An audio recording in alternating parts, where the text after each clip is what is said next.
Jefferson B. Sumili. I'm Evansy Valencia. My name is Manuel Bisao. Our topic is the principle of utility. So point, the principle of utility states that actions or behaviors are right insofar as they promote happiness or pleasure, and wrong as they tend to produce unhappiness or pain. So ang principle of utility says nga ang mga actions or behaviors kay right kung magdalag happiness or pleasure, o wrong kung magdalag unhappiness or pain. According to Jeremy Bentham, pleasure and pain are the masters that are given to us by nature to help us determine what is good or bad and what ought to be done and not. So according to Jeremy Bentham, ang pleasure o pain kay mao ang masters nga gihatag sa nature para tabangan tag determine kung unsay good or bad o unsay dapat buhaton or dili. The principle of utility is about our subject to these sovereign masters. It refers to the motivation of our action as guided by our avoidance or pain and our desire for pleasure. Further, it refers to pleasure as good if and only if they produce more happiness than unhappiness. So ang principle of utility nag-ingon nga we are subject to sovereign masters, which is ang paglikay sa pain ug ang desire for pleasure. So ang motivation sa atong actions kay gi-guide ani. Ang pleasure is good only if mas daghan ang happiness kaysa unhappiness nga iyahang gihatag. Bentham points, happiness is pleasure. So according to Bentham, ang happiness is pleasure, meaning ang kalipay kay mao ra gihapon ang kaliyukan. So to be happy, dapat daghan tag experience nga naghatag og kalipay. John Stuart Mill supports Bentham's principle of utility. So according to John Stuart Mill, agree sa principle of utility ni Bentham, pero gi-emphasize niya ang mga dili lang ang quantity sa pleasure. Ang importante dapat appeal pod ang quality, meaning some pleasure kay mas valuable kaysa uban. Mill argues that we act and do things because we find them pleasurable, and we avoid doing things because they are painful. So, Mill nag-ingon nga we act or do things kay ganahan ta kay pleasurable man, and we avoid doing things kay painful man. So, ang atuang actions kay gi-motivate by pleasure and pain. For Bentham and Mill, the pursuit of pleasure and avoidance of pain are the only principles in assisting an action's morality.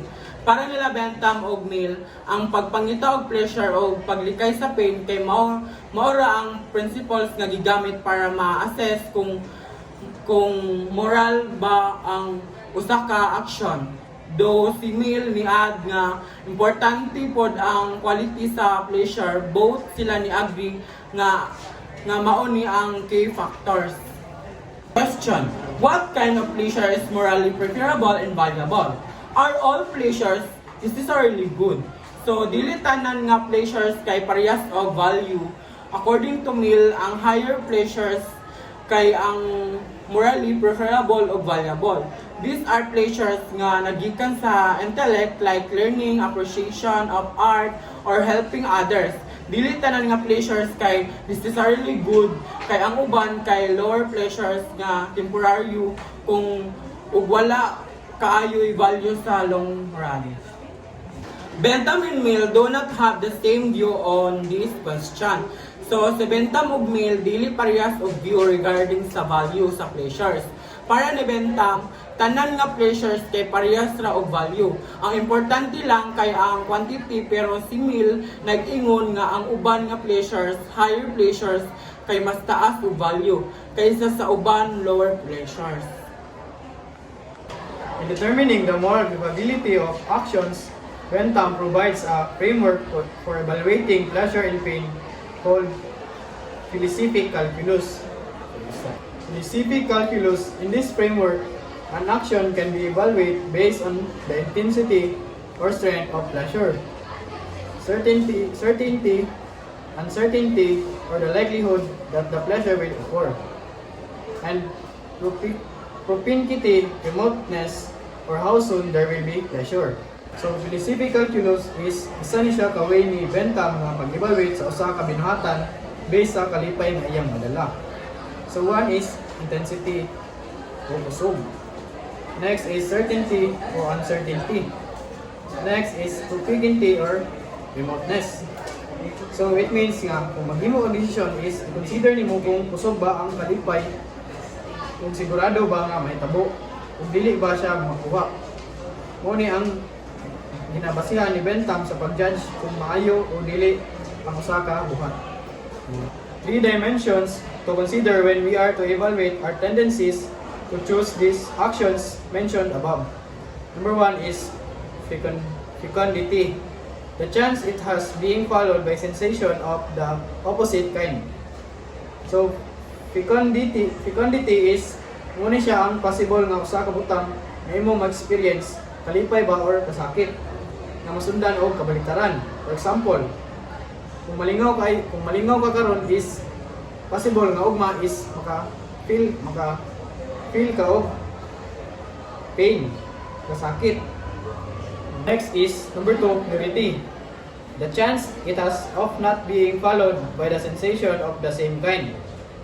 So, purity mo siya ang possible nga ang usa ka butang nga imong na-experience kasakit ba or kalipay is dili na mosunod kung parehas gyapon nga klase sa na-feel. For example, kung nalingaw ka, ang purity mo ang chance nga dili nga kini masundan og kasakit.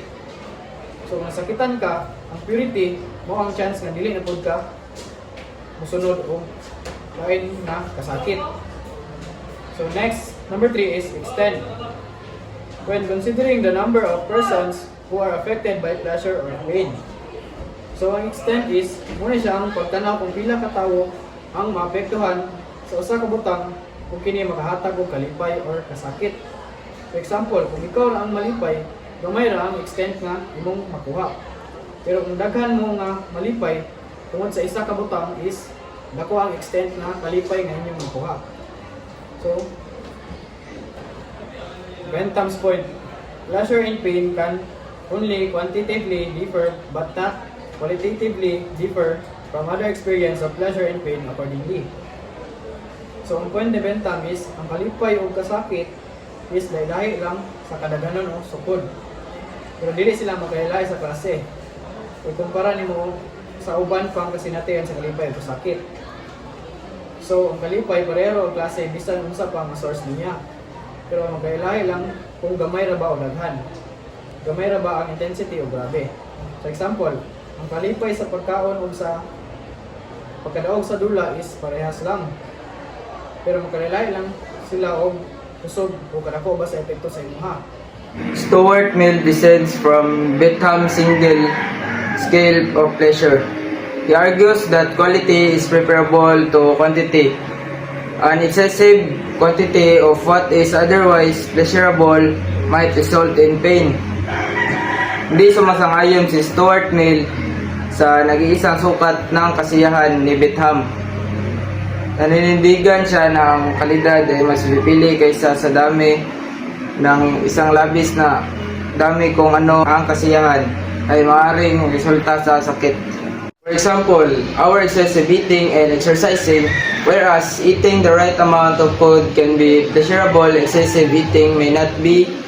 The same is true when exercising. What Mill discovers anthropologically is that the actual choices of knowledgeable persons point out that higher intellectual pleasures are preferable to purely sensual appetites. Halimbawa, ang ating sobrang pagkain at pag-exercise sapagkat ang pagkain ng tamang halaga na pagkain ay maaaring masaya, or ang sobrang pagkain ay hindi ganoon din kapag nag-exercise.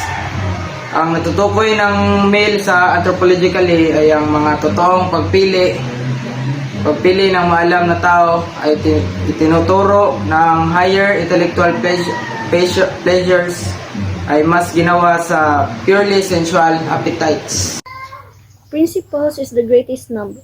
It means that the principle of greatest number is often associated with utilitarianism, suggests that the best action or decisions is the one that maximizes happiness or well-being for the greatest number of people. These are examples of how these things works. Number 1, identify actions. List all the possible actions. Number 2, assess consequences. Determine who will be affected by each action and how much happiness or unhappiness each action will produce. Number 3, calculate total happiness. Sum up the total happiness and unhappiness for each action. Number 4, and choose the best action. Select the action results in greatest net happiness. Therefore, it is necessary for us to consider everyone's happiness, including our own, as the standard by which to evaluate what is moral.